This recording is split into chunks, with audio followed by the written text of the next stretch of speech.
Gamecocks host Arizona tonight. I will be watching that game with a Stella. Ooh, a Stella. I'm having a cold brewski tonight with the dogs. Getting fancy. My dogs are just relentless. Why? They're just relentless. You know, the cat dogs last night were just goofy.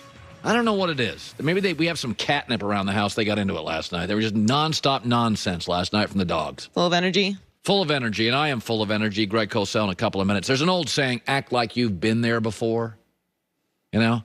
And so Philadelphia is just imploding, the Philadelphia Eagles, a team I have defended many times, and Carson Wentz had to answer media questions yesterday because apparently the practices, according to multiple reports in Philadelphia, are lousy. People are screwing off, and it manifests itself on bad Sunday games. And Carson Wentz addressed the stories that the Eagles' practices are just a clown show.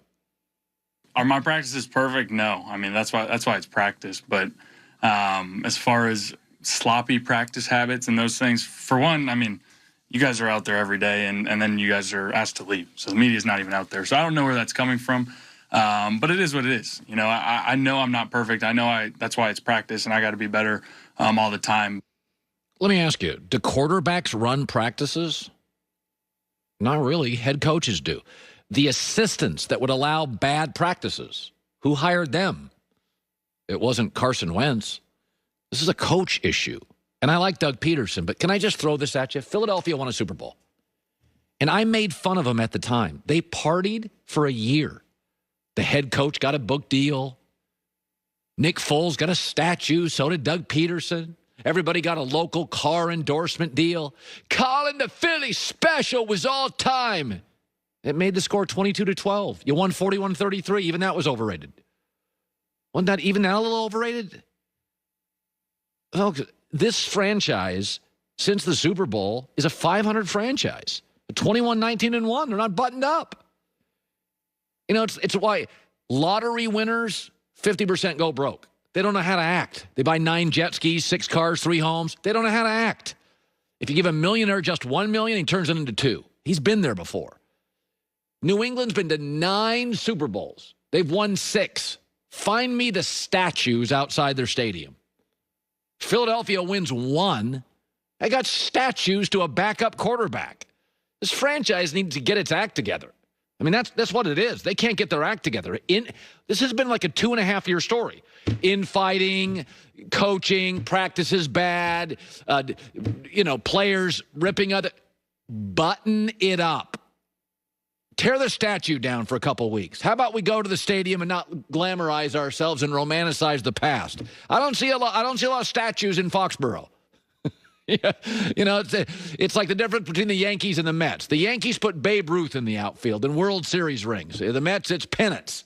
Oh, 1 year we won the division. What are the standards? Like, let's get over the Super Bowl. You're a 500 franchise since. That's all in a bad division. Not even a good division. In a lousy division. So there you go.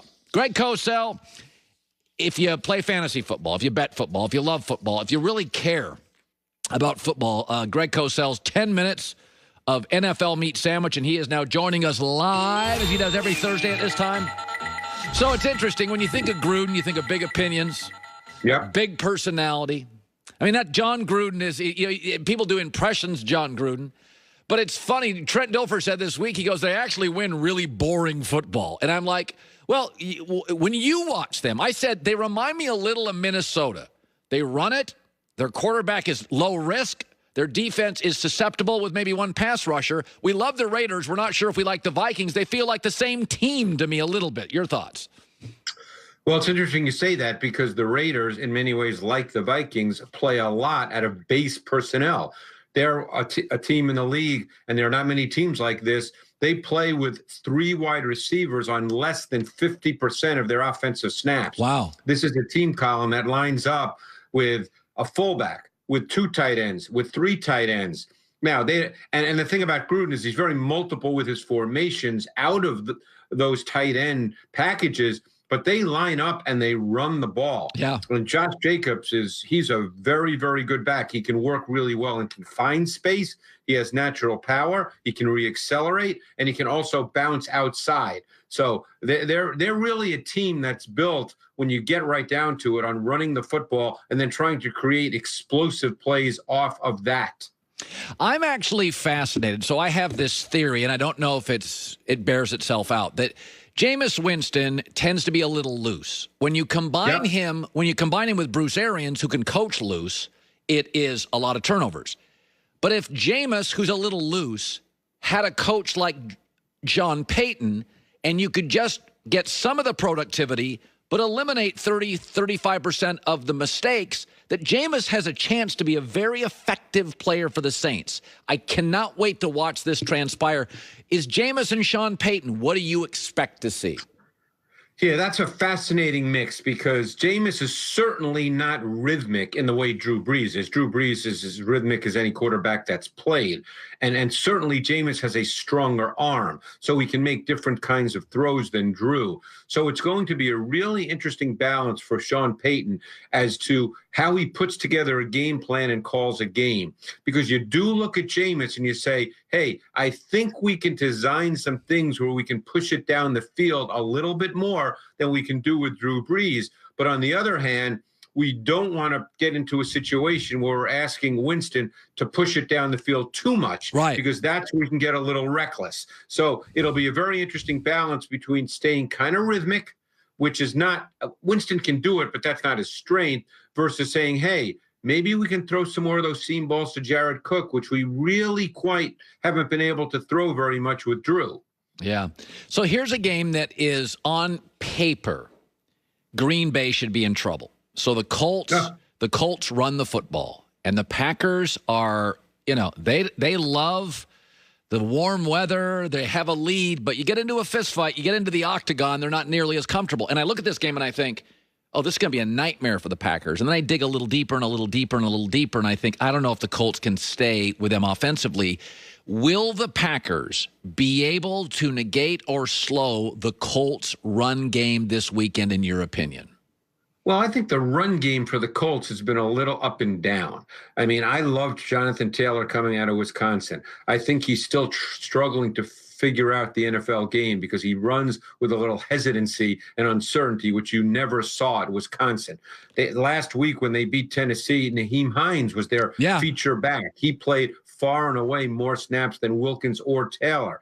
So while their run game might have some numbers, Colin, I don't think it has the consistency where you say, hey, they're just going to line up and run it, and they'll run it down the throats of the Packers. Maybe they'll take that approach. Maybe this will be the week that Jonathan Taylor really shows up.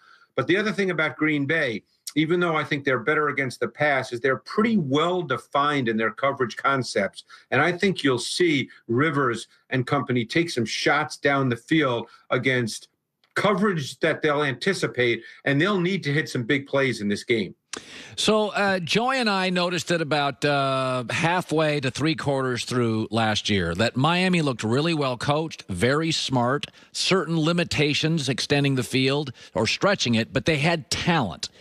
And right now, you're seeing all that hard work and coaching, special teams buttoned up, good defense, it's winning games. But we also know that the NFL usually is, you take some steps in this. Do you buy Miami? Are you surprised by Tua? What does the film say about this team overall? Well, obviously everybody focuses on Tua, and he's played well the last couple of weeks. I mean, he's essentially played well since he's been in there. He's doing an excellent job. He's a ball distributor. They're really setting him up well with defined reads and throws. To me, the story of Miami over the last month is their defense.